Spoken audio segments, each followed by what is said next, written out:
been on this planet for a good while now. Got stranded here a long time ago. I've had some visitors, none of which that even survived. Their technology is kind of denounced to me. I don't really understand it. But I use their technology to try to learn. It doesn't really help very much. I haven't really learned much, and frankly, I don't know if my level of education even compares to the other people in the world, or the other people in the galaxy. Whatever. Been here a long time, ever since I got stranded here when I was little. Father died on me, mother died on me. Family just doesn't exist. My own race abandoned me, they're probably dead now.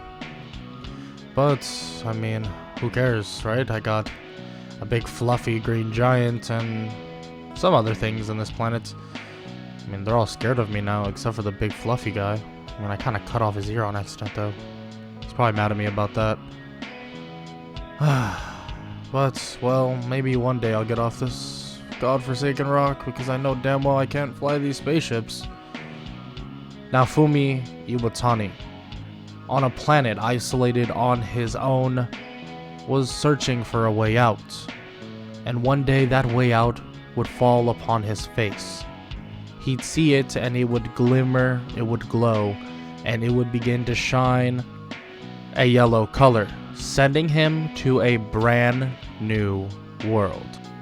Yo, what is good, everybody? It's your boy Golden Falls, Golden What If, whatever you want to call me, and I am here. I am back with What If Naofumi was the legendary Saiyan hero. This is going to be part 1 out of 2.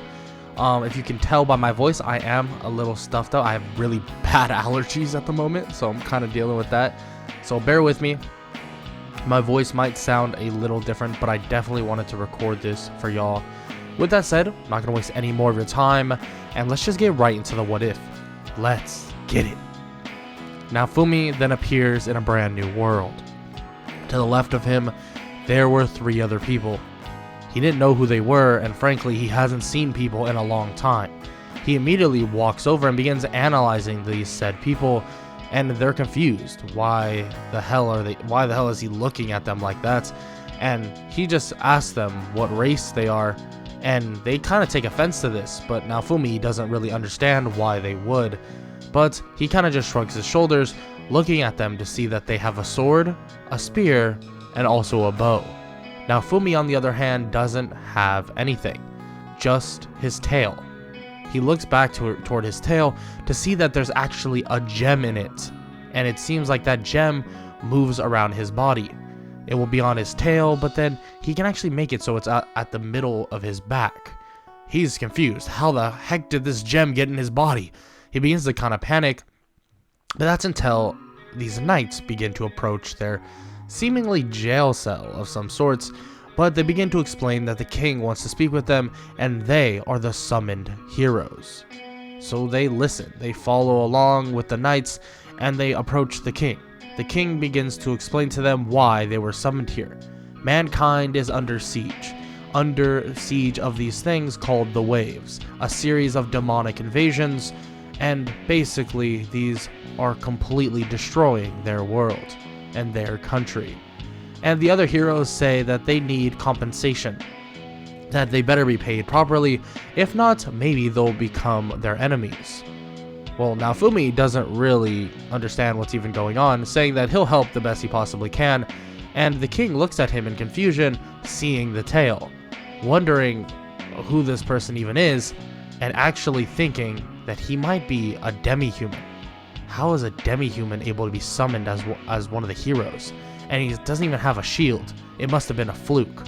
He looks at him and tells him to leave immediately, that demi-humans are not of noble status, are not of hero status, and that he should leave right now. But Naofumi is confused at what he's talking about. Leave? He doesn't get it. But he commands Naofumi once again to leave immediately. Tons of knights begin to surround Naofumi and point their spears at him, and the other heroes argue about this and basically are trying to say that that doesn't make sense. Why would they just attack him? He hasn't done anything.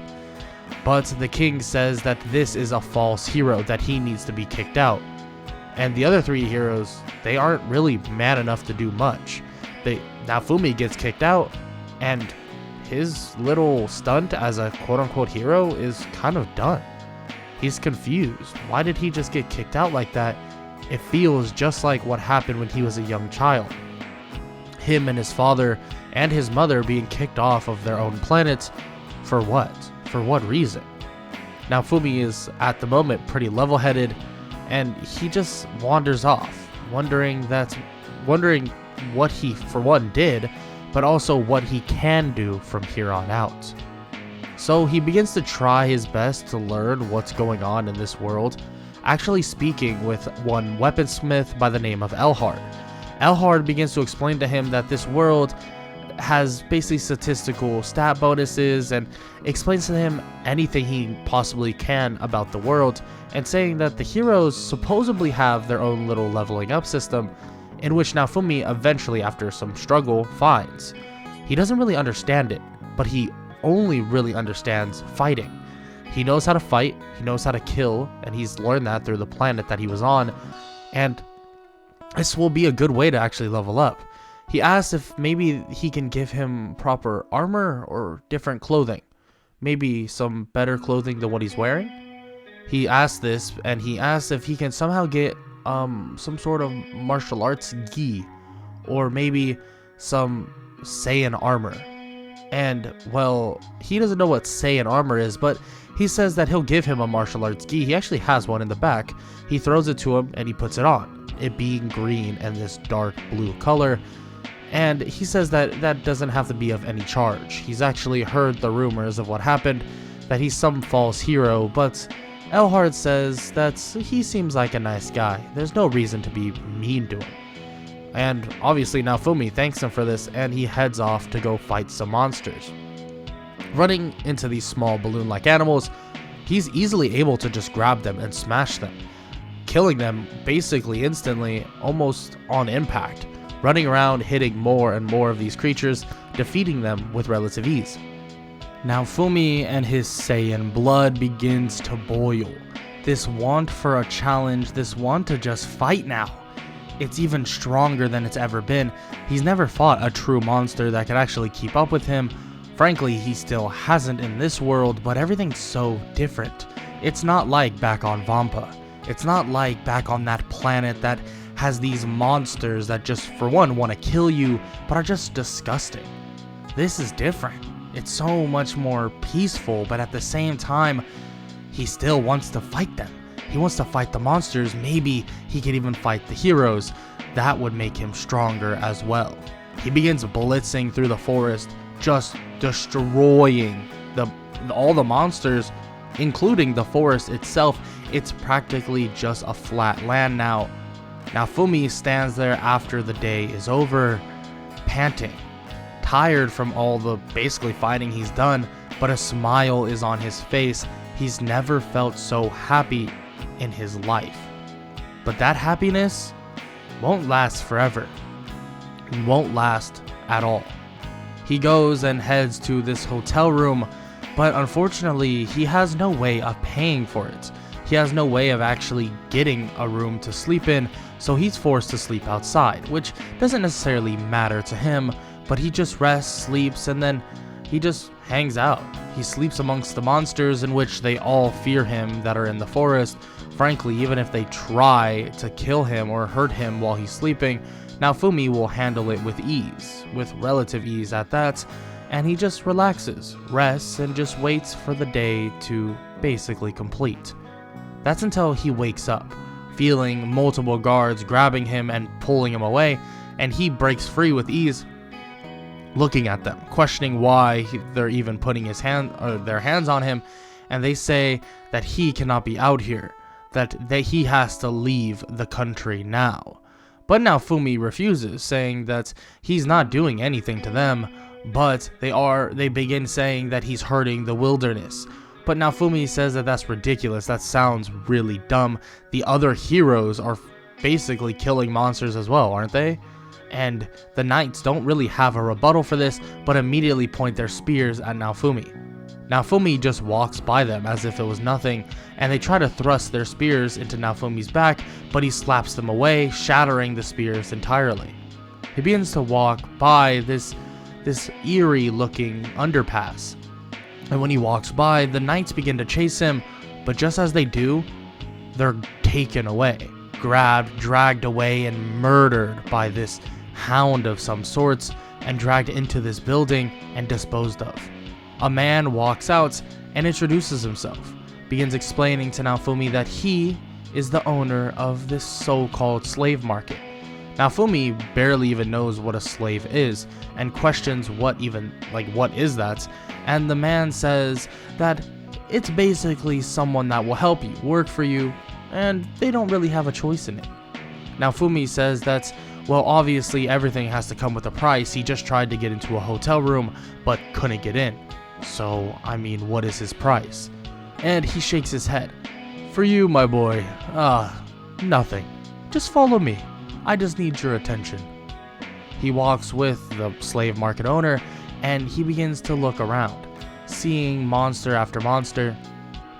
But two people actually draw to Naofumi's attention, and that was the reason why the slave market owner brought him here. He points them out, saying they've been less than cooperative, and frankly nobody wants them anyways.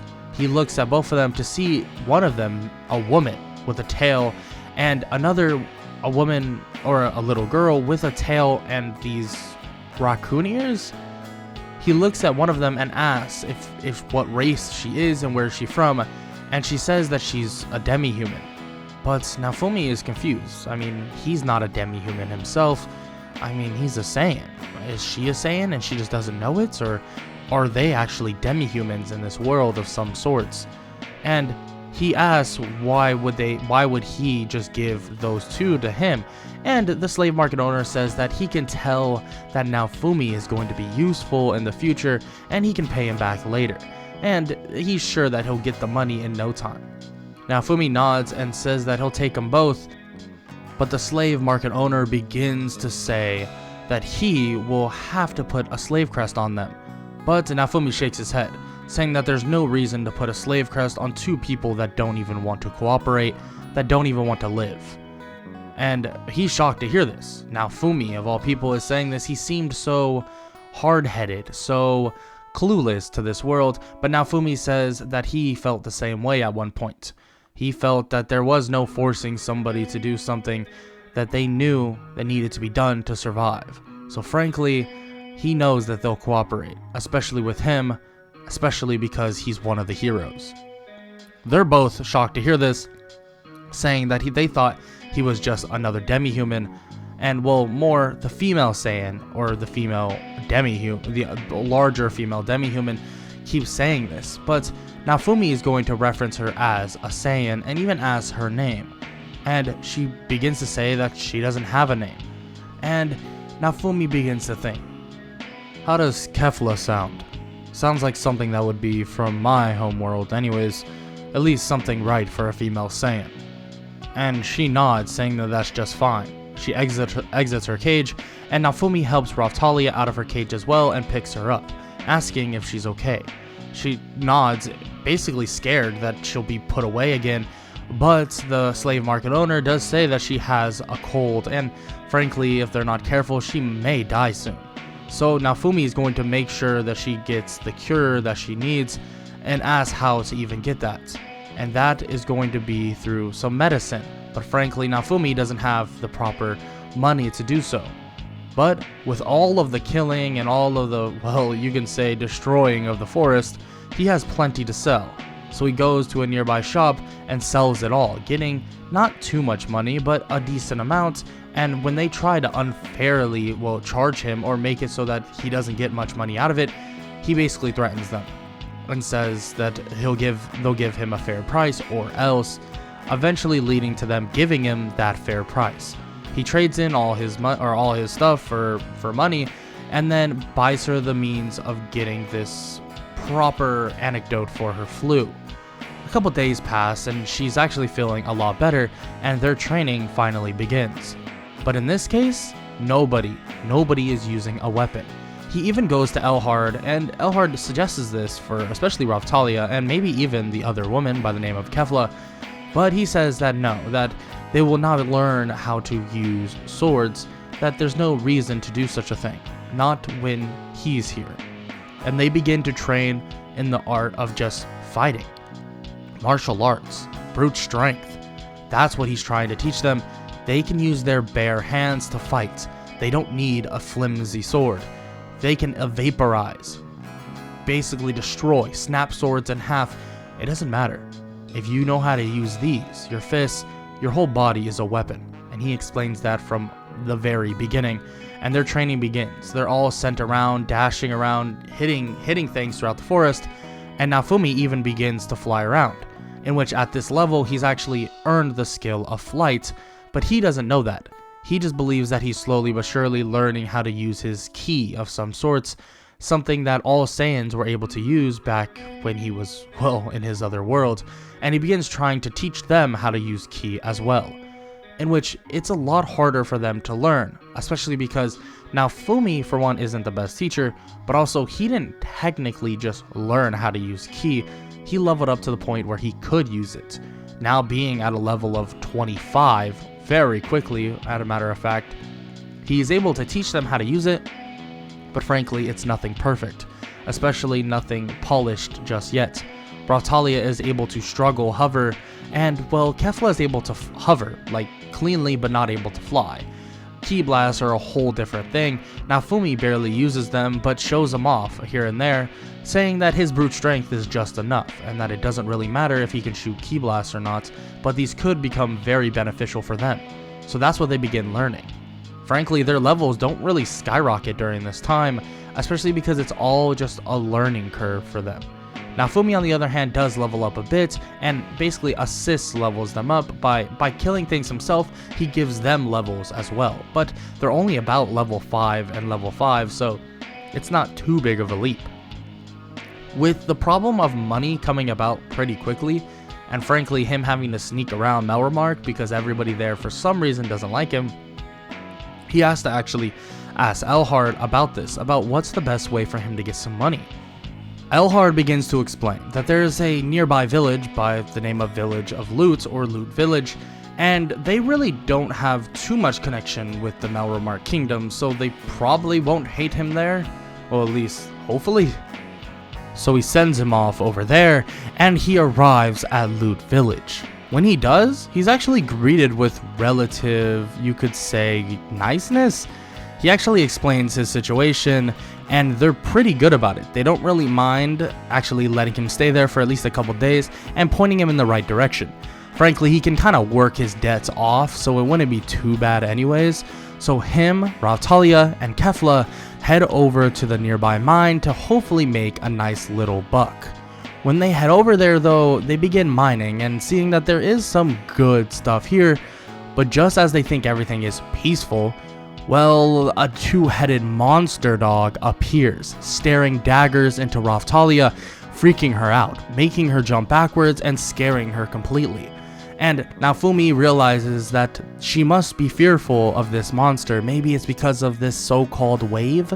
He's not too sure, but helps her up, saying that she has to face her fears and that this dog monster is nothing compared to them, that they can beat it if they work together easily, in fact.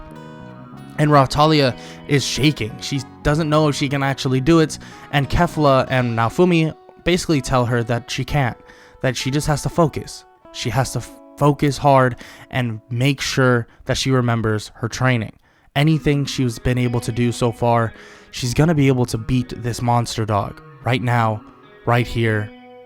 And all three of them begin to charge at the monster dog, and Naofumi holds back a good bit.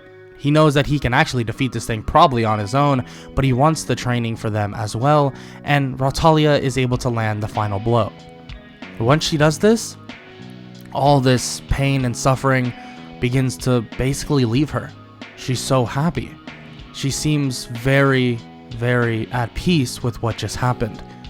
Now she defeated the monster. Maybe it's not the same monster that killed her parents during the wave, but it damn well feels like that. Now she's somewhat at peace, and now she can go on with her training even more. Naofumi smiles, and so does Kefla, and he slams his fist into his hand, saying that it's time for the real training to begin, and now the training wheels will come off.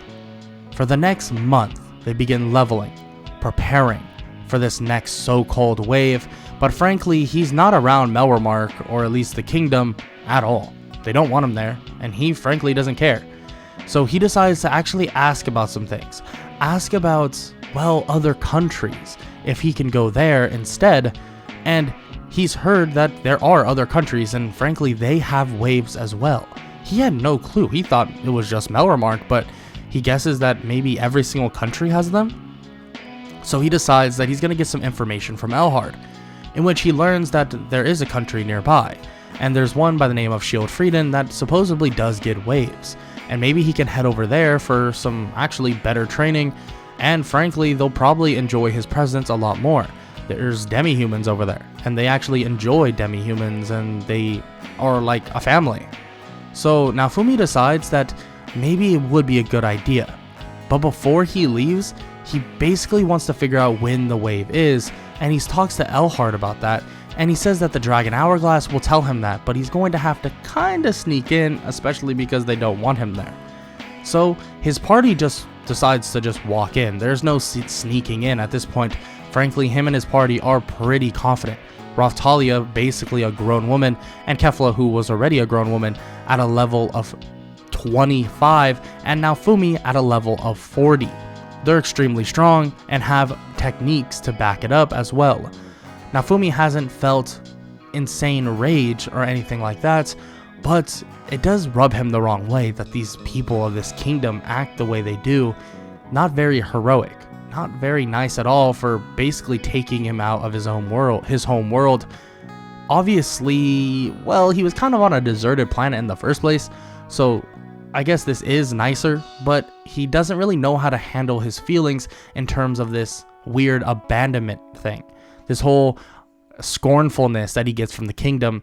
But he heads over to the Dragon Hourglass and looks at what time is left before the wave, seeing that there's only about 48 hours until that said wave. He heads out with his team, and the knights meet him once again, but he pushes past them even easier than before, basically telling them not to worry, that they won't be back in the kingdom anyways, that they have no use for this place anymore. So they head out and begin to fly toward Loot Village, and Naofumi helps them fly as well. Frankly, they haven't mastered it quite yet, but Naofumi has it pretty down-packed, and it's pretty easy. When he arrives at Loot Village, he begins to explain to them that they're going to take a visit in the next 7 to 8 hours to Shield Frieden, and then they'll come back and make sure that they are safe. That's kind of their main priority here. And, well, during this time though, they begin talking about what if they're not able to come back in time, that maybe they should leave someone here just in case. And Kefla actually decides to volunteer for this, saying that she'll be fine on her own, and frankly, she kind of needs some training. So she'll stay there, train up, and maybe they can head over to Shield Frieden and actually do the wave over there, if that's how the waves actually work. So Raphtalia and Naofumi head off flying away, as Kefla continues her training on the monsters in the forest and in various other areas before the wave begins. During this time, Naofumi arrives at Shield Frieden and is greeted by a couple noblemen who are shocked to see people flying in the sky.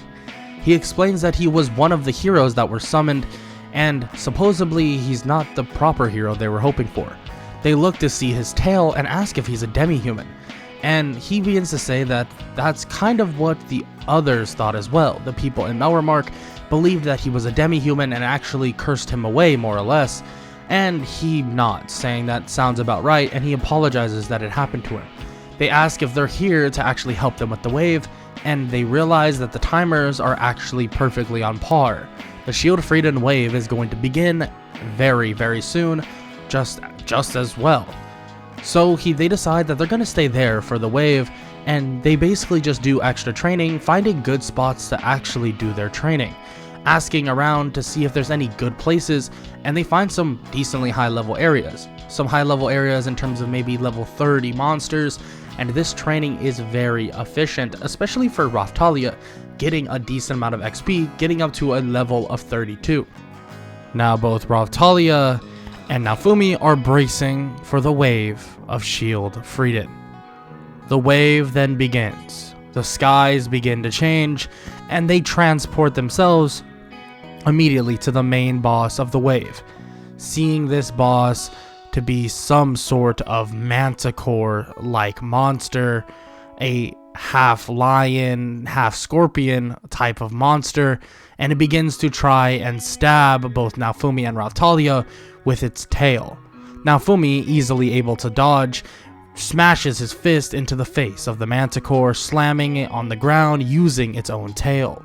He immediately continues his assault, and Raphtalia follows up as well, shooting ki blasts at the monster, leaving substantial marks in the back of this manticore, eventually leading to Naofumi punching his hand through the head of the manticore, ripping it clean off, killing the main boss.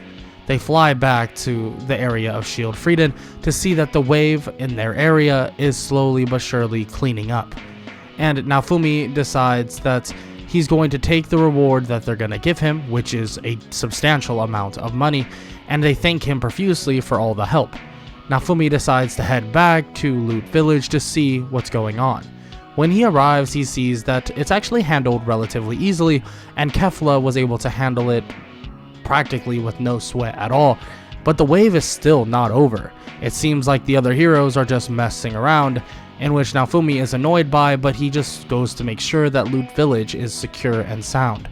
When he arrives, everybody thanks Kefla, and he apologizes that he didn't come back, but actually the place he went to was under siege as well. Shield Frieden and other countries go through these waves, so he had to help them, and he couldn't just leave, and that would basically hurt his quote-unquote conscience. And they say that they completely understand, but the thought of leaving Kefla here actually did make them have great respect for Naofumi and the warrior race that he is. And it seems like him and Kefla are practically the same. It seems like their bloodline runs deep within their veins, and they love to fight, but at the same time they found this drive to protect, in which Naofumi didn't even think about this. Frankly, he's never had the opportunity to protect anybody. He's kind of been alone for a while now, so the idea of protecting somebody is kind of out of the picture for him. But with all that over, the heroes get obviously treated to a state dinner, but Naofumi isn't invited. Him, Raphtalia, and Kefla decide that they're going to hang out at Loot Village and have their own little celebration, in which they do just that, and Naofumi goes out with Raphtalia to actually kill a wild boar, and they begin cooking it basically all together like a huge bonfire, killing multiple animals as well. Yes, the giant boar is going to feed a lot of people, but they do need some side dishes, you know? So he decides to get some more food, fish, anything that he can think of, and now they have a massive bonfire at Loot Village to celebrate the effective defeat of one of the waves. With all that said and done though, they actually are just hanging out at Loot Village, and Naofumi pays back his debts, giving him 1 gold coin, or the people there, the leaders there, 1 gold coin, and they're shocked to see that he gave them this much, saying that they did not need that much. He didn't owe that much, not even close. And Naofumi said that actually Shield Frieden gave him a good sum of money, actually 50 gold pieces, which is equivalent to something like 5,000 silver pieces, and which Naofumi says that he just wants to give back to the people that helped him, especially because he's never had help prior. And they're confused to hear this, saying that he hasn't been here for that long. What does he mean? And he says that in his world, he was alone on a planet that was basically desolate, destroyed, and frankly, there were just these monsters that were around. No human beings, no nothing, no people that were even coherent. He only had a giant green monster to really converse with, and well, even their relationship was kind of on the down. And he didn't really have anybody, especially since his mother and father passed from old age during this time. And they all kind of get emotional, but Naofumi doesn't. He's kind of like not really in depth with his emotions, and they're really sad to hear this and begin to apologize, saying that they wish it never would have happened to him. But Naofumi says that it's just part of his life. It's just one of those things that he had to do to survive, and he had to go through to actually end up being able to come to this world. And he says that even with the conflicts with Melremark, this place is a lot better than, well, his home world. And they all nod, but just as they begin to more or less comfort Naofumi, in which he kind of doesn't need the comforting, but just as they begin to comfort him, they begin to hear horses beginning to run over, and Naofumi looks over to see Motoyasu, mine, and the rest of the knights claiming that Loot Village is theirs, and that it's now owned by Motoyasu based on royal decree. This pisses off Naofumi. He's seen people try and conquer worlds. His race was part of that. They tried to conquer world after world, and that's what it feels like. He walks over to them enraged, telling them to get off the land now because this isn't theirs and it's never going to be theirs. And Mine and Motoyasu disagree, saying that the royal decree says otherwise, and frankly Naofumi's not even supposed to be in this country. And Naofumi says that he'll be wherever he wants to be. It's not like they have any means to stop him. Naofumi getting even more frustrated, Raftalia has to calm him down. That's until Motoyasu makes a remark toward Raftalia and Kefla. Kefla says that he better watch his mouth or she'll pummel him herself, but Motoyasu says that, how about this? He'll fight Naofumi and whoever wins gets to keep the land. Naofumi rebuttals, saying he doesn't want the land. He wants it to just be owned by the people who already live here. And well, that battle is then confirmed, and they go out to basically a clean area, basically a flat plains area, and their fight is about to begin. Some shadows actually do appear and decide to watch the fight, standing right next to Mine, giving her a little note that seemingly is from the queen. Naofumi and Motoyasu and their fight then begins. Immediately, Naofumi blocks the spear. It's as if the spear is basically not there. He's able to disarm him immediately and land a crucial blow to the stomach, slamming Motoyasu to the ground as he begins to pummel his face in. Mine then blasts Naofumi in the back. As the shadows see this, the shadows are blatantly being able to see this, and everybody of Loot Village does as well, but she doesn't even care.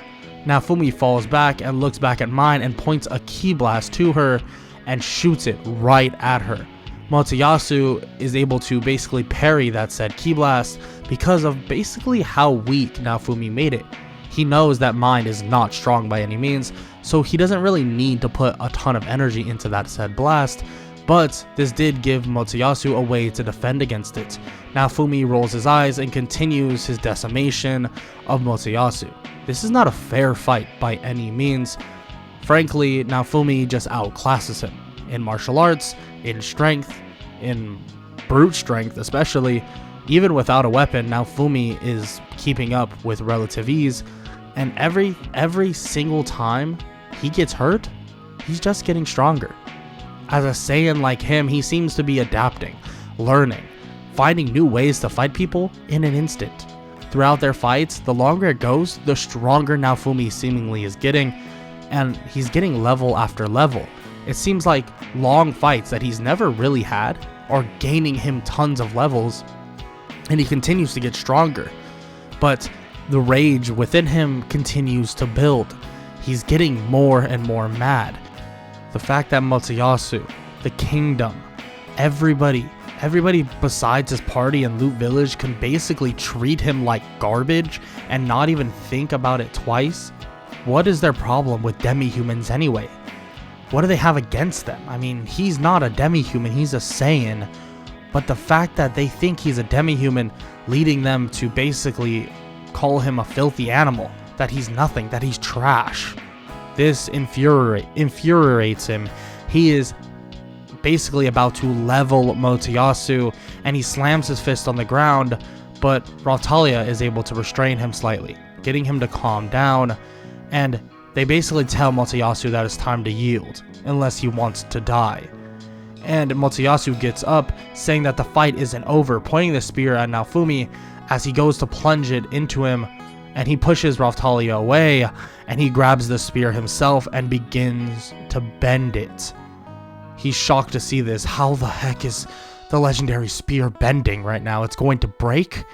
Naofumi has no intention of breaking it, and he doesn't even know if he can, but it seems like he can definitely alter it. He's bending it and turns it all the way to where it's pointing back at Motoyasu. His eyes begin to flare, and his stats boost up by 10 times. He just unlocked a new form that is known as the Ikari form, but this is different. It's something part of his skill set. It's in a way its own curse series. He looks to see that a new curse series has been unlocked, and it's called Ikari, the Ikari curse, and now he's channeling the power of a great ape within his base form, but he's losing control. His eyes are flaring and his body is moving on its own, more sloppy now, but more brute. He's now some brute that isn't even thinking, smashing his fist into Motoyasu. Every blow he's taking is shattering rib cages, is shattering arms. His body is being brutalized until he's thrown all the way toward the shadows, and the fight is stopped.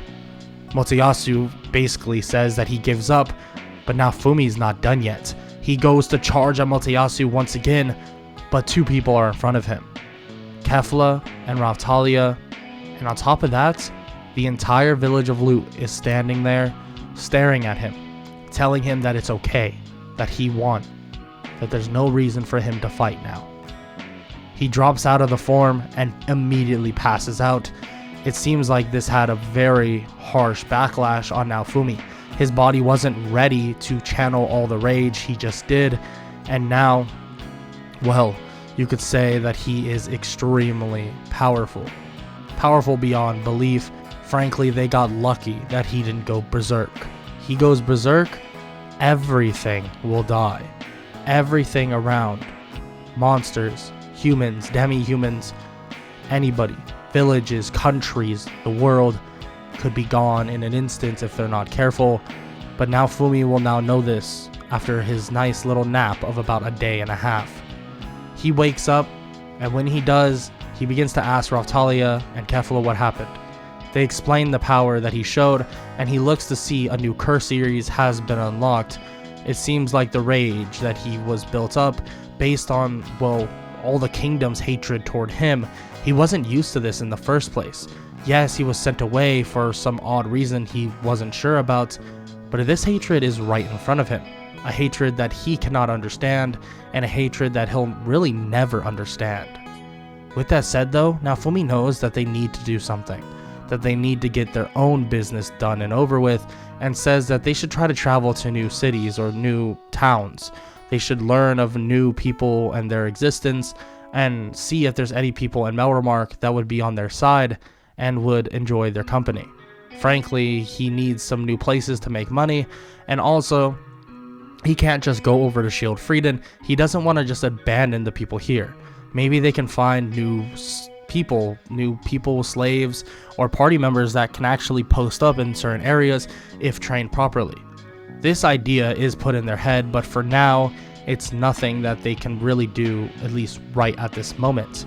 They decide to head off and basically visit some new places, but when they're flying, they actually spot a wealthy trader who's waving them down.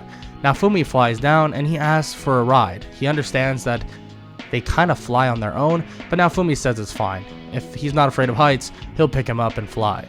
And he says that he's not at all, so they pick him up and begin to fly off to a nearby place, dropping the man off, and he says that he will teach Naofumi anything he possibly can, and that's learning new skills, introducing to him new contacts, and even giving him a warrant for a nearby mine, a quarry, and stuff like that.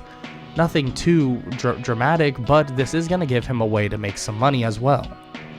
This is perfect. They continue their travels, and they're actually assigned a mission relatively quickly. The trader asks if he can actually take this herbicide to a nearby village, and Naofumi says that why not? He heads to the village with some herbicide, and actually is greeted by these villagers, and when he begins to speak with them, they talk about how there's this monstrous plant that is on the rise, and that the spear hero Motoyasu, who was trying to basically end their local famine, brought this seed, but when the seed sprouted, it came alive and began attacking the villagers. Naofumi rolls his eyes, and actually is surprised that Motoyasu is able to walk, bar none sabotage a village, but he tells them that he'll head out and actually handle this extermination process right now. So Naofumi and his party do just that. They head over to where the monster plant is and put the herbicide within the plant, but it seems like it just weakened the plant. So Naofumi and his party begin to obliterate everything and hoping that they can obliterate every last piece of it so that they cannot regenerate. After probably about an hour and a half, they're able to get every last piece, and it seems like this plant is no longer growing, which is definitely a positive. So Naofumi decides that he's going to actually implant some more herbicide just in case as well, because he wants to make sure that these plants don't just erupt and come back alive once again. So now that he knows for sure that, or at least mostly for sure, that these plants won't be coming alive anytime soon, he heads back to the village and explains that he handled all of what they said, and they thank him, saying that that he's honestly the best, and all these rumors that they've been hearing about this demi-human that is hurting people, it's just not true. Naofumi has been such a great help, and Naofumi just says that it's fine, to not worry about these so-called rumors. The whole village agrees and says that they're truly thankful for Naofumi visiting, and he says that it's no problem.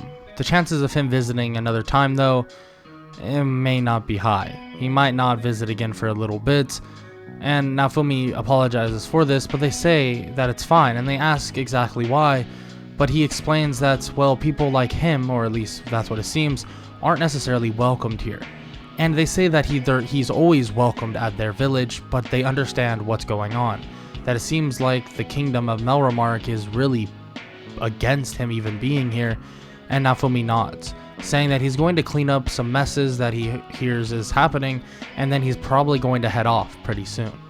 They head off once again for another mission, quote unquote, but this time it's something simple, just to deliver this merchandise to a hot spring in which Kefla, Raphtalia, and Naofumi just hang out, relax, and just have a nice, splendid time during their visit to this hot spring. The next day, though, they hear about something horrible. This disease. It seems like there's a mysterious disease that is spreading through a nearby village, and Naofumi and his party decide to go investigate. And when they arrive, they are told that this disease, it's hurting them really bad, it's causing them to be sick, and that it all started with when Ren, the sword hero, killed the dragon that's on the mountain.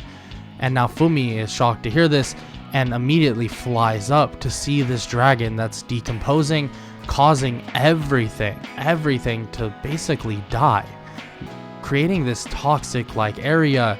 And Naofumi and his party are basically there just to vaporize it, but once he goes to basically blast it, it begins to stand up. It begins to breathe fire at them, and they're able to dodge pretty quickly, and Naofumi lands a clean blow on the face of the monster, grabbing it and pinning it down to the ground. And Naofumi himself can feel the rage building up within this dragon. He's so mad. Even more mad than Naofumi. How could this even be? What happened to this guy? It seems like Ren is really on this dragon's mind. He wants Ren dead. That's all he wants. It seems like the whole zombification was practically anger and will itself to bring him back from the dead. And Raphtalia and Kefla, before they can really do much more, immediately slam their hands through this dragon, and eventually Naofumi is able to finish it off with a blast through the chest, killing the dragon. Well, kind of killing it. I mean, it was a zombie, but killing it once again and vaporizing it completely. But once they completely disintegrate the dragon, it seems like there's a gem that's left over. Naofumi grabs the gem. He can feel this power radiating from this gem, or this type of shard. He begins to analyze it, and it says that he can put it within the gem that's on him. So he asks Raphtalia to do that. He takes off his shirt, and she puts the gem into, or the shard into his gem, very awkwardly at the fact, because frankly Naofumi is clueless to the fact that both his party members have massive crushes on him. But he doesn't really even think about that. Frankly, he's kind of out of the loop. It's not like he would know. He doesn't have much interaction with females. Frankly, he doesn't have much interaction with other people in general. So he wouldn't even know this would be occurring. But he absorbs the shard, and when he does, he can feel the rage that he once had boil up within him again. It's as if he feels like the Ikari form is about to activate once again, but he's able to calm himself down and stop it, and the dragon within him begins to speak, speaking about the sword hero. All I want is Ren dead. That's it.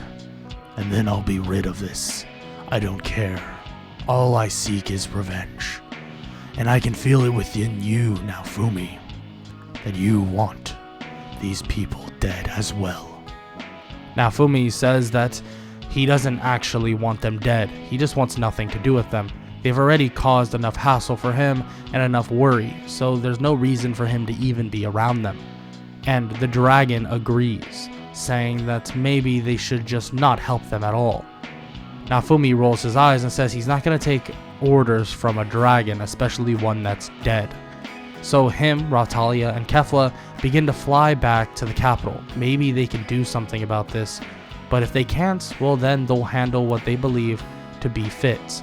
So they head back toward the capital, but Raphtalia spots someone, a little girl, and she flies down first.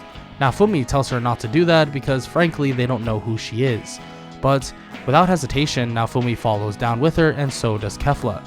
They arrive, and the little girl is shocked to see 3 people that are flying, and she sees Naofumi, asking if they can accompany her to the capital, that she kind of got lost. And Naofumi rolls his eyes and says that it's fine, that he can take her really quick, but he's going to have to leave after because frankly they don't want him there in the first place. And Melty is kind of sad to see this or hear this, but doesn't give away her identity, at least not yet. He takes her to the capital, and when they arrive, Motoyasu, who is in tip-top shape again, or if you can really call it tip-top shape, frankly, he's kind of a bum, but in quote-unquote tip-top shape again, he begins to try and attack Naofumi, but just as he does this, guards arrive, and Melty tells them to stop. And Naofumi and his eyes grow wide, saying that that is definitely not what he expected. She begins to say that she apologizes. She didn't want to mislead him, but she also knew how much he didn't really like royalty, especially after what they did. She explains that she is Melty and that she is the second princess, the heir apparent to the throne, and that is her sister, Malty, someone that is actually older than her, but not the heiress apparent to the throne because of her toxic personality. Naofumi nods and says that kind of makes sense, as she continues to explain, saying that the queen has heard about their misjudgment of Naofumi as being one of the heroes. Yes, he is not the shield hero, and frankly, they don't even know how badly they would have treated the shield hero in the first place, but on top of that, he's not the shield hero, and he is a hero at the end of the day, so he needs to be treated with respect, but Motoyasu refuses this, and many others do as well. It's already gone all around the kingdom that Naofumi is some demi-human, some fake hero, and, well, Naofumi doesn't necessarily care. He appreciates the thought, at least from Melty, but he explains that he doesn't have anything to do with them at the moment. He doesn't really care. And Melty just shrugs, saying that she's here if, well, he needs her, and that he can ask for anything. And he thanks her for that, but he says he'll be heading off somewhere else, and that he'll have to be visiting Loot Village first, but then he'll be heading off to Shield Freedom. And she's shocked to hear this. Shield Freedom? Why there?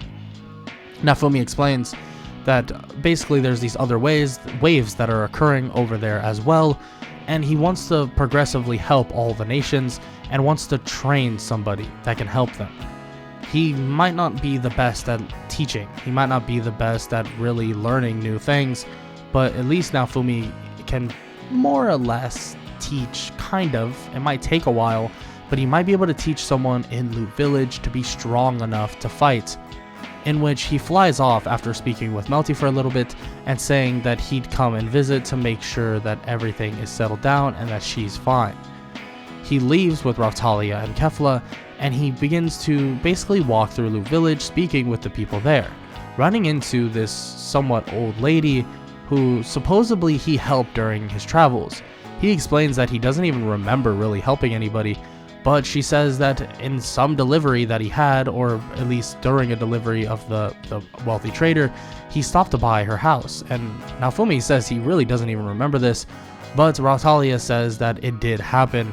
It was just cut out of canon because, well, what's the point of talking about it in a story? Okay, kind of breaking the fourth wall there, but beyond the point. She begins to speak with him and talks about this whole training aspect of things and saying that her power, it may be strong, but it's nothing compared to Naofumi. And Naofumi says that if she has anybody in mind to train, that he wouldn't mind at all. And she actually has a daughter that is pretty well versed in martial arts, and well, she wants to learn how to use ki. So he decides to teach her over the next day or so. With 48 hours before this next wave, they are kind of on crunch time, but hopefully the teaching in the next 24 hours will be enough for basically her daughter to be able to be strong enough to protect Lu Village with the combination of everybody else. And frankly, Naofumi feels like she will definitely be enough.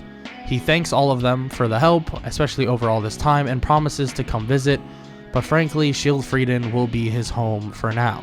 He heads off, flying away with Rautalia and Kefla, and they arrive at Schildfrieden to basically applause. They all missed him, saying that they're happy to see him here, especially with the wave approaching soon, and now that they have his help, this wave should be easy peasy. They basically flaunt that they've been preparing a giant army for him, and basically to help out with the wave attack. And he's shocked to see this. Wait, they normally do this? He questions. He says, do the other countries do this as well? And they say, yeah, it's kind of a normal thing. Even when they have the hero or one hero, they always make sure that they have an army to accompany them because, well, it's their fight as well. And, well, Naofumi is kind of like annoyed by this and frustrated because Melromark doesn't help them at all, basically. Well, maybe helps the others, but very little. He's heard that they got their own party members, but frankly, that's not enough for these waves. It's pretty overwhelming. And the people at Schildfrieden actually realize that Rautalia and Kefla are at a level of 40. They say that they can actually have their class upgrades, in which Naofumi doesn't really understand, but agrees to do so. When they have their class upgrades, Kefla is able to choose down a pathway, and so is Rautalia. And Kefla chooses something that is very intriguing, and it's something by the name of Super Demi-Human. It seems kinda odd. Naofumi doesn't really understand it. He does see her as a Saiyan. That's what it feels like, and that's how she acts in the first place. Very brute-like. She's not calming very much. She's very straightforward with her actions. Very straightforward with Naofumi. Naofumi even says that she is very Saiyan-like, and he understands the whole idea of the demi-human race, but he does say that this super demi-human might involve being a super Saiyan. He's heard stuff about it, not too much, he's not too well informed on it, but he's heard of what's known as a Super Saiyan, seemingly like one of the strongest Saiyans that will ever live, and that they will basically get this overwhelming sense of power. And she tries to unlock this so-called Super Demi-Human or Super Saiyan and tries to awaken it, but can't. It's such a struggle. It might take something else for her to actually do so. And he talks to Rautalia, and Rautalia says that she actually chose a different route, that she wasn't really offered Super Demi-Human, but she was offered something pretty interesting by the name of Kaioken. She doesn't really know what that is, but it seems to be described as some multiplier that will put strain on her body. And that's also intriguing to Naofumi as well. A multiplier in itself is really good, and if she's able to use it at decent rates, maybe she can actually have really good benefits from it. And they actually have gone down really relatively good paths, at least for the moment. With that done though, 24 hours is up faster than they can possibly believe, and the catastrophe then arrives once again. Immediately, Naofumi, Rautalia, and Kefla head to the center of the wave to fight the boss monster. But when they arrive, it's simply just a ship. It seems like there's a Dutchman, but they're able to reveal the main boss relatively quick, and it's actually just some Soul Eaters. The Soul Eaters have no chance against Naofumi and them. It's kind of underwhelming of some sorts. Naofumi and the rest of his party don't use like magic or SP and stuff like that. It's a lot of brute strength and Ki Blast, of course, but a lot of their tactician is from their fists, their fighting styles and stuff like that. So the Soul Eaters aren't very effective, and the wave, unclimactically enough, is basically over in an instant. And Shield Frieden is happy once again, saying that he did an amazing job. But Naofumi decides that he's not going to sit here and talk. He's going to go fly over to the other countries. Maybe they need help as well. He does just that, flying over to another country by the name of Siltveld. And when he arrives, the wave is still going on. He flies toward the main boss monster, seeing multiple people dying. Naofumi immediately charges through the monster, and it's some giant flame-like bird, like a phoenix. He sends his whole body through it, killing it in an instant and basically scorching it with a ki blast. He begins flying from country to country, cleaning up the waves over there, and in about an hour, he's actually finished up. If he was just flying at full speed, obviously he can loop around the world probably in relatively quick time, but frankly, he needs to kill the things and protect other people as well, so he couldn't really do that at insane speeds. So about an hour sounds about right. Him and his party have gained insane amounts of levels from doing this though. Brautalia and also Kefla are currently at a level of 55. They were just at a level of 40, but since they were basically blitzing through tons of countries' monsters, it gave them insane amounts of levels. Even Naofumi, currently at a level of 70. Now he's gaining XP a little bit slower, but he's still gaining a decent amount of levels, especially with this type of training. This is definitely something insane. But he heads over to Melremark, thinking that their wave would be over as well, maybe to check on Loot Village. But when they arrive, they see that Loot Village is still fending off the monsters. But not only that, I mean, they're not having too hard of a time, but it's been hours. It's been almost 2, maybe even 3 hours at this point, and Melremark's wave is still not over. Naofumi heads over, and he sees something that he wasn't expecting at all. He sees the other 3 heroes down for the count. One of them, Motoyasu, dead, and the other 2 mortally injured, really bad wounds all over their body. He looks toward who did this, and her name is Glass, a woman that is wielding 2 twin-bladed war fans, wearing a black kimono, is standing above them and looks toward Naofumi. Naofumi dashes forward and stands directly in front of her. She swings one of her bladed fans at him, but he easily blocks it and grabs her by the throat, throwing her back toward the ship. Brautalia and Kefla fly over to the other heroes to check if they're okay. Obviously, Naofumi doesn't have the biggest, has a pretty bad quarrel against them, but he's also not completely black-hearted. He's not going to just think that, oh, well, I'm just going to let him die. At least not right now. He's not completely corrupted by any means or something of that manner. He actually begins to fight off Glass, and it's not too difficult for him, but the fact that they've already lost a hero, and 2 of them are basically on the bridge of death, is not a good sign. He lands crucial blows into Glass's stomach, face, and even blasts her in the chest using a ki blast, and she, at a last-ditch effort, shoots these laser-like beams, these light beams, right back at the heroes that are on the ground, killing the other 2. Naofumi is shocked to see this, slamming Glass down to the ground and begins to pummel her, making a crater beneath the ground as she is losing every bit of energy she has. Glass is on the ground, bleeding, about to die, but she's able to muster up strength to basically shoot something at Naofumi's eyes, blinding him slightly, and he begins to shoot ki blasts randomly, trying to find where Glass is, trying to strike her to finish the job. But Glass, injured, broken ribs and all, and honestly multiple broken bones, is able to escape back into the wave. She got away with just the skin of her teeth, barely being able to survive the onslaught from Naofumi. Naofumi wipes his eyes, and his eyes begin to glow yellow. He is pissed. Once he left, he had to save 3 other countries, more or less 4. He was helping all these other countries, but they couldn't handle themselves. That's it. Immediately, now they're all dead. 3 of them down for the count, and now it's all up to Naofumi? Is that really what it's gonna come down to? Naofumi is visibly mad. Raphtalia and obviously Kefla come over and try to comfort him, telling him to calm down, that it's okay, they'll figure it out. But Naofumi begins to fly up toward the ship and looks at basically the bodies of the other three, dead, gone.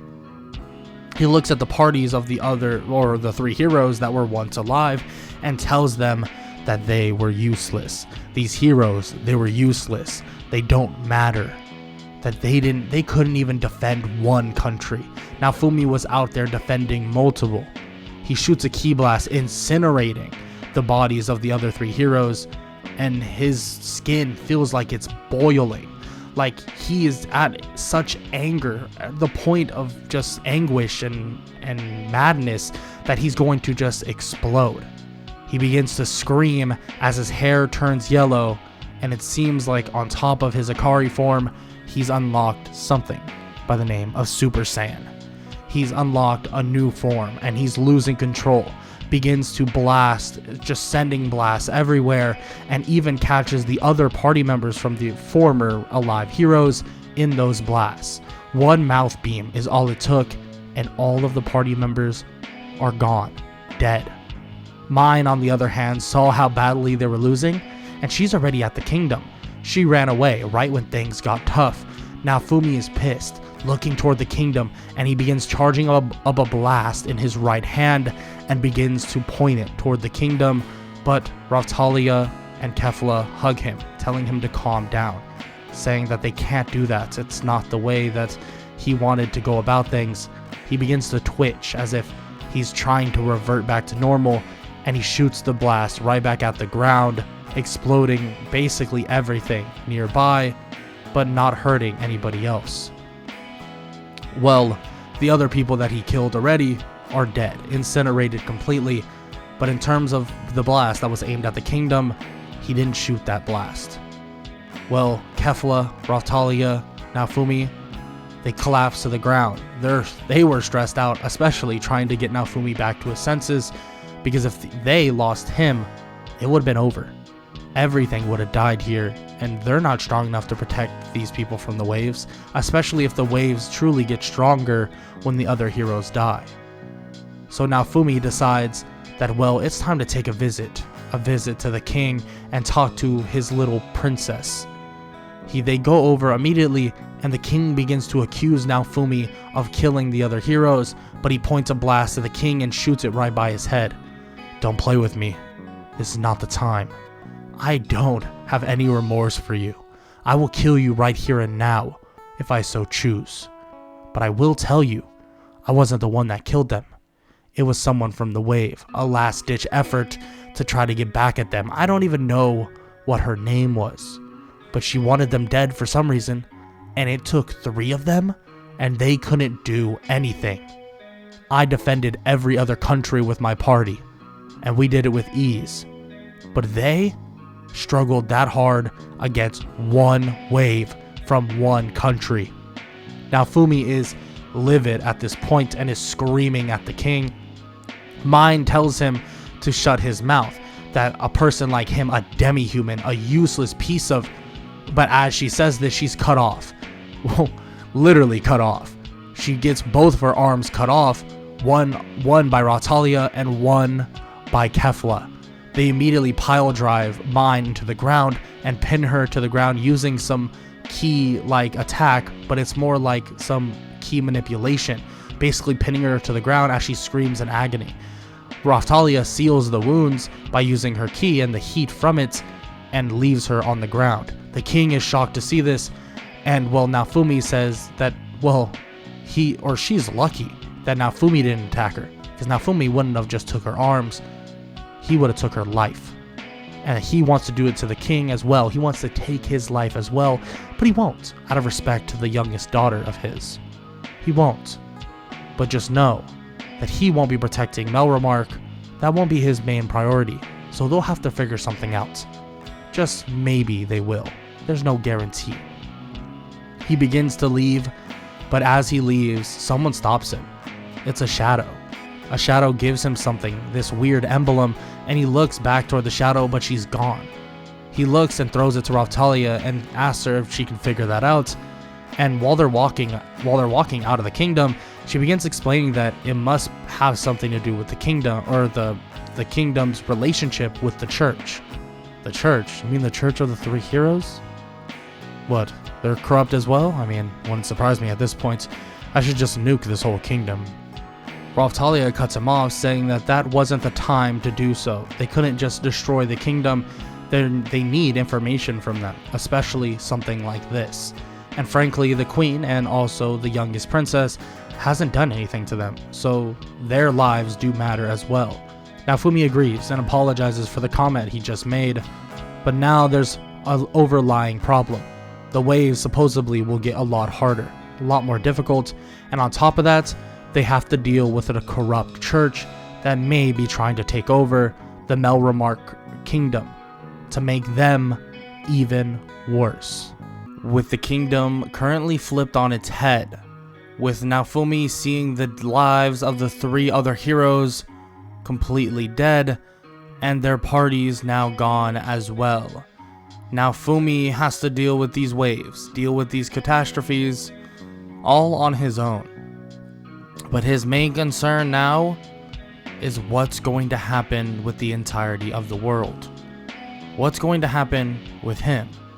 For new heroes to be basically brought here, the last one has to die. That, or he needs to become strong enough where that doesn't even need to happen. But with a pendant that was given to him, clues that this so-called church, might be in some deep waters with the kingdom, and maybe they're trying to take over. Naofumi believes that this is the best idea to start with, that he needs to take down this so-called three heroes church, and once he does that, he should have the means to stop everything else.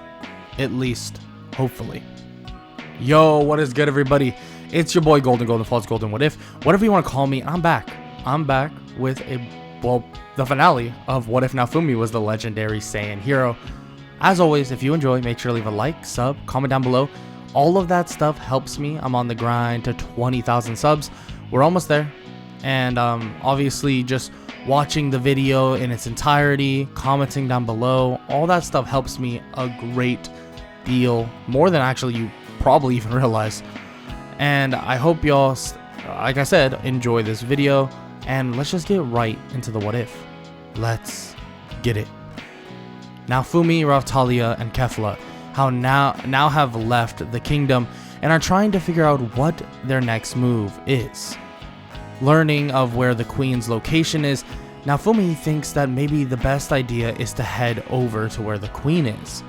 But below them is someone, and that someone is Melty.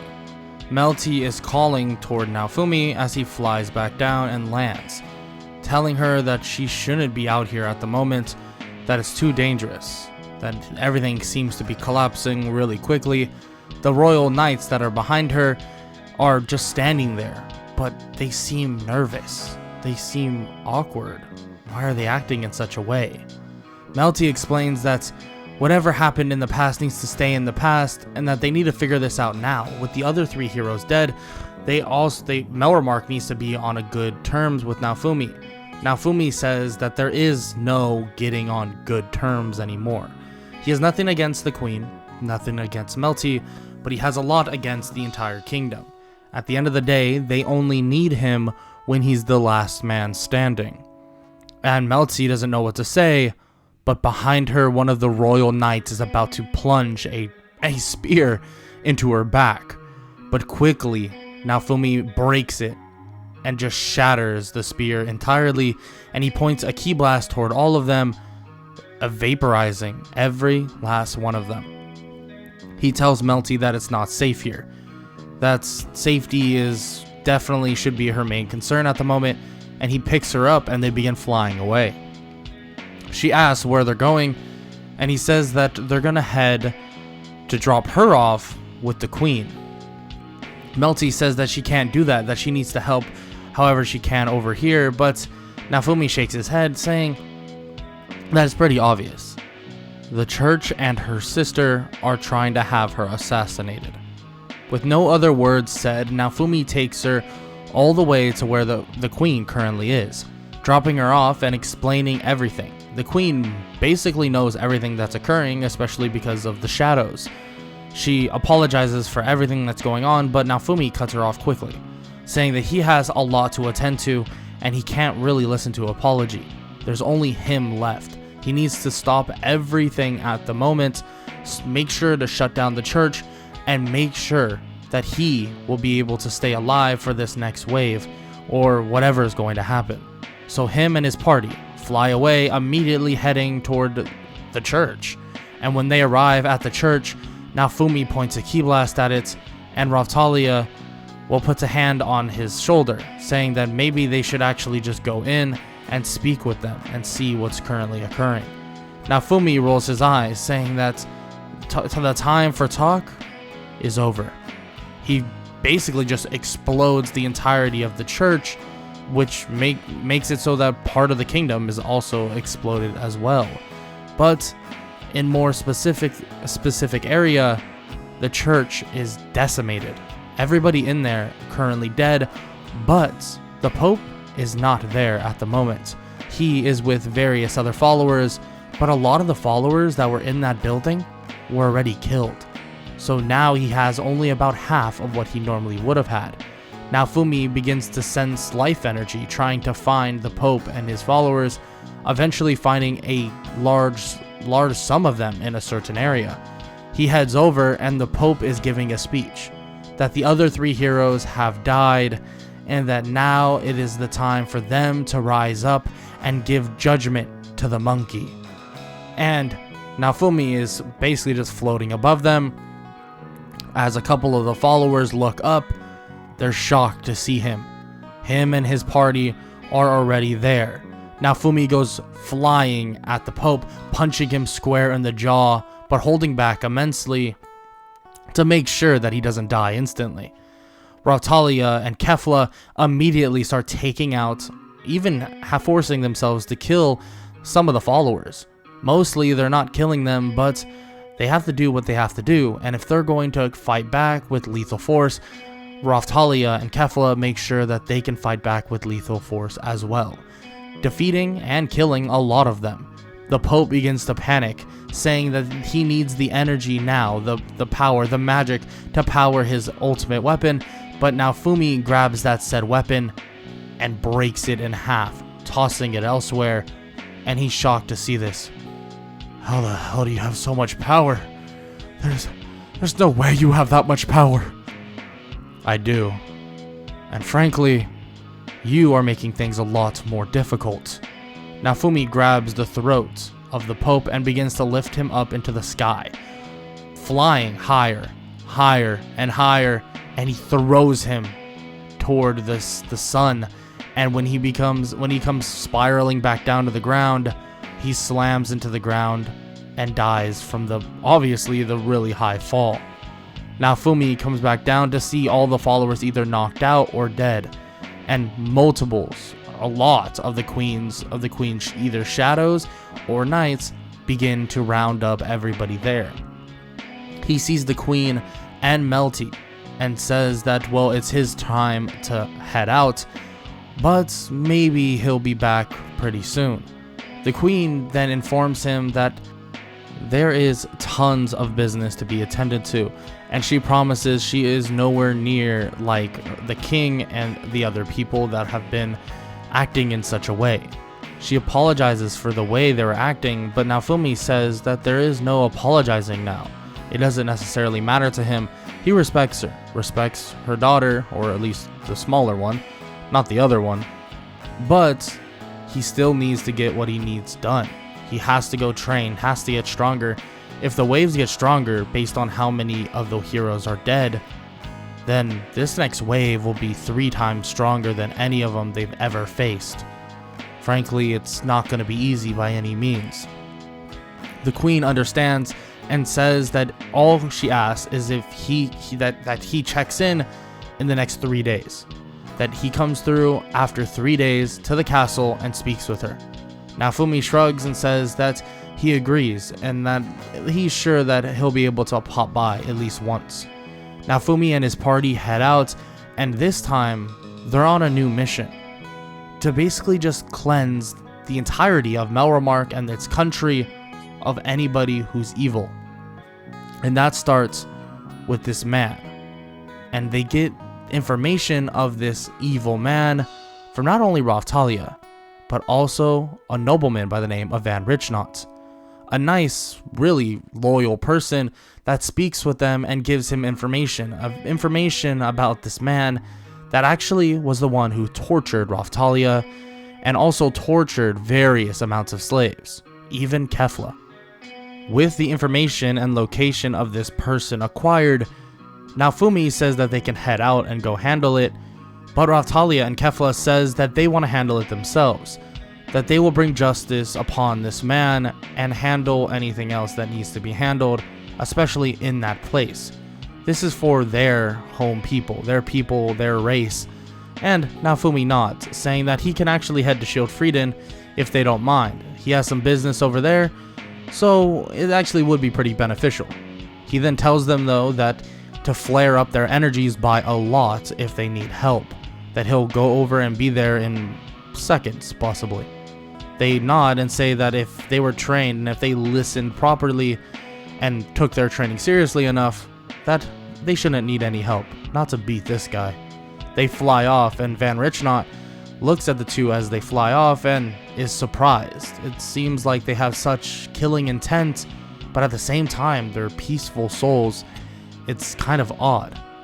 Naofumi explains that partly of that killing intent is because of him, but frankly, they have to be that way. There's no way around it anymore. Van Richnot now nods and says that he agrees. He's heard what happened, and well, the other three heroes being dead is definitely a predicament. Well, Naofumi says that is true, but he'll be able to handle it all, and he promises that. Van Richnot says that there's always a home base for him here, and that if they need anything, fly back and give him a shout. Naofumi nods and flies off back towards Shield Frieden. When he arrives, he actually sees people, noblemen from Shield Frieden and Siltvelt currently speaking once again. He's heard of their conflict, but it seems like Naofumi's connection between all of them has given them some good graces. Nothing perfect, of course, nobody's going to patch up that quickly, but when Naofumi lands, they begin speaking to Naofumi, and he actually just talks about the main thing he wanted to speak with them about, that the other three heroes are dead. And they're all shocked to hear this. Already? How? They're extremely shocked because it's only been like 2 months. Naofumi understands the shock, but says that he can handle it. He promises that. He knows how everything works, that if he dies, then more heroes can be summoned. But he promises that he, even alone, is the best chance at defeating all of these waves. And Siltvelt and Shield Frieden, their noblemen combined, believe that to be the truth. And believe that with the help of Naofumi and the training of him, that they could become extremely strong. Naofumi agrees, telling them that he can begin training them, and frankly, he wants to train one person. He trains one person and have them spread the knowledge that he gives them. And that's what he did at Loot Village, and it seemingly is making the people on the outskirts of Melromark, the people in other villages and other towns, a lot stronger, because of this learning and all this training Naofumi gave them. So they pick the strongest fighter out of all of them to basically more or less train them. Naofumi decides to train them, each one of them, and after a couple days, they got it somewhat down, and now they're sort of able to teach other people to a minimal amount, but Naofumi says that's the best he can do at the moment. He made a promise, and he's going to have to visit somebody in the coming day. He begins to fly off, and when he does, he's actually stopped by Raftalia and also Kefla. When he is, they actually explain that they handled all the personal stuff they wanted to handle, and they actually saved a couple slaves, and they brought them to a new area. And Naofumi is happy to hear this and asks what area, and they explain that it's Raftalia's hometown. a hometown that they kind of just be rid of anybody evil that's there, and they started rebuilding it, and that was like the whole goal they wanted to do. And Naofumi smiles and nods, saying that's good to hear. But with that said, he does need to head off to talk to the queen. But they say once again that there's one more thing. Raphtalia explains that this woman came to them and was looking for him, but wanted to speak with them first. She wanted for some reason to speak with Naofumi, but they're not 100% sure why. But just as they say this, she appears. A woman by the name of Victoria, or more like the Filolial Queen. She begins to remark that it's terrifying that the other heroes are already dead, that it's not good that they are, that the waves are going to get stronger. Naofumi already knows this, and he tells her that and tells her not to worry, but she says that she has to worry, that is kind of her job. Before Naofumi started taking his initiative to defend all the other countries, she was doing that. So she wants to help him to the best possibility that she can. And he asks her how is she going to do that? And she asks that a long time ago that she was part of a hero's party, and says that she wants to be part of one again, and that if Victoria is part of Naofumi's party and learns from Naofumi, maybe, just maybe, it can make her strong enough to basically equal a hero. And Naofumi says that he likes this idea, but would like her to at least fight Raphtalia and Kefla to see where she's at. And Victoria is totally obliged to do this, and starts her sparring, not even in a Filolial form, just fighting Raphtalia and Kefla.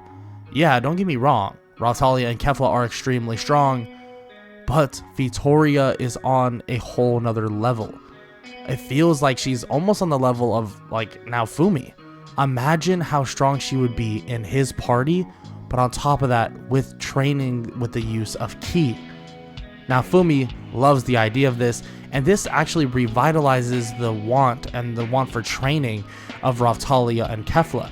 Now they want to get even stronger to surpass, well, maybe even Naofumi, but also Victoria. Now she's the top of his party, and they want to make sure they're not going to fall behind. So out of precaution, he actually just takes all three of them to meet with the queen. And they go in one by one. Naofumi first, Kefla next, Raphtalia, and then Victoria. The queen sees Victoria and is totally obsessed with seeing her, and is super excited that she's in the presence of the Filolial Queen. And Victoria is honestly amused by this, but also flattered. The queen then stops her kind of fangirling motive and begins to explain why she wanted Naofumi here, and she begins to explain that there is this event at Kalmyra, and Kalmyra is going to basically have this bonus experience event for all adventurers, and this would be a good chance for Naofumi and his party to level up at insane rates. Victoria believes that this is a great idea, that Naofumi can actually use the leveling, and frankly, the stronger he is, the better. Same thing with Raphtalia and Kefla. They are close to their next class upgrades, so getting those and also Naofumi up to an insane level with Victoria on top of that, this could be great. Naofumi agrees as well and tells Raphtalia and Kefla to teach Victoria about ki control during their training sessions and during their leveling up, and that during the times that Naofumi is basically just eliminating all of these monsters, they'll be teaching her how to use ki. They all agree to do so, and well, obviously the queen says that they can take ships over to Kalmyra, but they say that's fine, that they'll just fly over. So they all fly over to Kalmyra and arrive before basically all the other adventurers do. And when they arrive, they begin just flying around to find the most basically highest level monsters possible, eliminating them with ease. They even decide to split up a bit and share XP and just eliminate islands of islands and islands of monsters. And Raphtalia and Kefla are at level 60 in no time. Kefla now having control over Super Saiyan, and Raphtalia having control over Kaioken, their own skill paths. And the only thing is, when they get their class upgrades and Naofumi goes back to the capital really fast to the Dragon Hourglass, it seems they no longer have a pathway to go down. Vittoria explains that it might have something to do with her and the party, and it's a quote-unquote Vittoria's blessing, or the Filolio Queen blessing, that actually makes their stats 100% stronger compared to the 50% they would get, in which Raphtalia and Kefla are not against at all. Especially with the addition of Kaioken and Super Saiyan, those are insane power multipliers, and especially because Kefla can use Super Saiyan a lot easier now, and Raphtalia can use Kaioken at higher levels, their stats are insanely strong. They get insanely strong while they're in these forms. Yes, it's kind of hard to control, nothing is perfect, but it makes it seem as if everything was so easy. Over the next couple days or so, they just eliminate island after island and just sweep through. Naofumi getting up to a level of, we're talking like 100. And the Raphtalia and Kefla are almost closing in on level 80, with Vittoria at an insanely high level as well, because frankly she was already at an insanely high level. But the four of them then decide that they're going to take a day off. That Naofumi even brings up that they can't just overwork themselves, because frankly they'll find diminishing returns. So they hang out on the beach, rest. That's until Vittoria notices something under the water. It's another Dragon Hourglass, a temple that is hiding one, and when they check it out, it says that there's 24 hours before the next wave at Kalmyra. This is a cause for concern. Naofumi and his party fly back to Melra, or the Melramark Kingdom, telling the queen this. The queen then explains that she'll get ships out there ASAP, and that's exactly what they do. Naofumi and his party are basically just hovering above the ships, not necessarily needing to, well, be on the ships. They can literally fly. But with all of them hovering and waiting for the wave to start, they begin to look around. And Naofumi begins to sense a life form that has some odd intent, some evil intent. But it's kind of disguised. It feels evil, like their intent is evil, but their personalities are not. It's confusing to him. He waits, and then the wave then begins. Raphtalia, Kefla, Vittoria, and Naofumi begin laying waste to all the small monsters in the water, and then eventually Naofumi drags the giant monster out of the water, throws it up, and just incinerates it. It's actually was kind of easy. Ironically enough, he swore that these were supposed to get harder, and well, this is true, but their training has been insanely fruitful. Naofumi now able to use his Akari form with ease, giving him a 10x multiplier. So, well, let's just say his stats are kind of absurd. Same thing with Kefla. Super Saiyan is a 50x multiplier, which her stats may be a lot lower than Naofumi's based on her base stats because, well, she's not a hero, but the 50x definitely makes up for it, and she might be weaker than Naofumi, but she is insanely powerful. Same thing with Raphtalia. Her base stats are lower than Naofumi's, about the same as Kefla's, but she can up Kaioken in the realm of the 20s, 30s, 40s, and 50s if she so chooses, and, well, let's just say, it's kind of a wash. This wave is a wash, and at least that's what they think at the start, but the wave isn't going away after the main boss was finished. That's when Glass, Lark, and Therese show themselves and basically explain that they are there to finish the job. Raphtalia goes up against Glass, Kefla against Therese, and Naofumi against Lark. Their fight is one for the ages. Naofumi, staying in his base form, keeps the fight close. He wants to see how entertaining this Lark fellow is, and seeing some of the techniques that Lark pulls out, he knows that he's somewhat dangerous. His scythe, in certain moves, he can cancel defense entirely, and various other moves he can actually use to slightly hurt Naofumi, but it's nothing to really be afraid of. Naofumi continues this fight, and he begins to overwhelm Lark. His eyes turn yellow, and the power difference is a multiple of 10 times 10 actually, and Naofumi is easily destroying Lark now. Glass and Therese try to help out, but they're getting put on their back immediately. They're on their back foot. They can't even keep up with 2 of his party members, and they're confused at how this even makes sense. They have a power boost from the wave as well, especially with there only being 1 more hero left. How could it be this difficult? They only need to kill 1 more and then they're fine.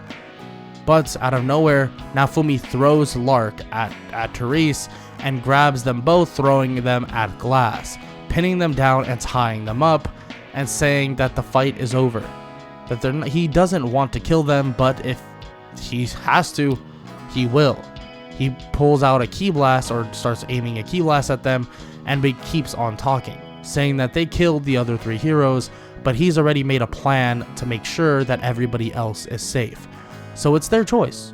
You can try and kill him, and die, obviously, a death right now. Or you can figure something else out. Not do this, not try and defeat all the heroes in my world, or kill all the heroes in my world, and then that's how you save your world? That doesn't make sense. Naofumi calls them ignorant, and the 3 of them immediately break out from the rope and attack Naofumi together, landing blows on Naofumi, creating a dust of smoke, or tons of smoke, and Raphtalia and Kefla are forced to back up. Victoria is confused, looking at Raphtalia and Kefla, and begins to panic, saying, what just happened? Did Naofumi just... But they just shake their heads. He's fine. The smoke begins to completely change. That smoke that was once there clears in an instant, and this golden aura is around Naofumi. Not only that, Naofumi is in a different type of Super Saiyan. He might be in a regular Super Saiyan form, but this form is far more powerful. The blades and the war fan, Therese's gems, and also the scythe that Lark uses all clash with Naofumi, and it didn't do a damn thing. He grabs all 3 of them by the neck and says that he gave them a chance. And frankly, he's not going to be so merciful this time. And unfortunately, he'll have to choose. Who wins, who loses, and honestly, who survives. He slams them all 3 to the ground, or the boat, and begins to beat on them. And they're practically all unconscious. And he turns back and asks Victoria, what's the benefit of him killing them, at least right now? She shakes her head and says that there's not much of a benefit per se. They'll come back, of course, most likely if he doesn't kill them, but at the same time, it's not like they're necessarily a threat. Naofumi hears this out and looks toward Raphtalia and Kefla and nods. The wave looks to be about closing, so he picks them up, puts a weak key blast on all 3 of them, and sends them right back through the wave. They're all unconscious, but they'll be back in their home world, and maybe they can think about this beating that they just took. Naofumi shakes his head and says that he could have just killed them then and there, but I guess that would make him just as bad as these other people, huh? Raphtalia nods and says that she's happy that he didn't kill them, that frankly they didn't have to be killed, that we can figure something else out. Naofumi shrugs and says that of course they will, they always do. After this whole debacle is finished, this early wave of some sorts, they begin speaking with the Queen once again. The Queen recognizes that Naofumi should be able to handle the waves on his own if he continues to get stronger and stronger, and he points at himself and says that is just the way of the Saiyan. A Saiyan will always get stronger, especially with every battle. But frankly, he might end up plateauing if they don't find him a good way to train. The Queen smiles and says that she does know of a certain place, a dungeon of some sorts, a place where a warrior like him can train. But before he does that, she wants to give him something. She hands over this piece of paper that is like a royal decree, and it says that he is now the lord of where Raphtalia's home currently is, or where she was all that time ago. Kefla says that she was there as well, and the queen apologizes, and she didn't mean it in any bad way. And Naofumi smiles and points it toward them and hands them the piece of paper and says that he's truly honored to be the lord of that land. But with that said, let's talk about that dungeon, Miss Queen. And that is where this story is going to end. The training that Naofumi has in the future will have its own benefits, but that is for a different story at a different time. Maybe I'll come back to this for Season 2, but as you all know, Season 2 doesn't just come out in one sitting, it's going to come out over weeks and months most likely, so there's no guarantee that we'll see a Season 2, at least in its entirety, for Shield Hero. I know what happens in Season 2, but at the same time, the light novel could be slightly different than the anime, so just be prepared for that as well. So if you want to see a Season 2, it'll probably be based off the light novel. Volumes, I believe it's 6 and 7. But yeah, I hope y'all enjoyed. I hope all y'all have an amazing day. Later. I don't wanna waste what's left.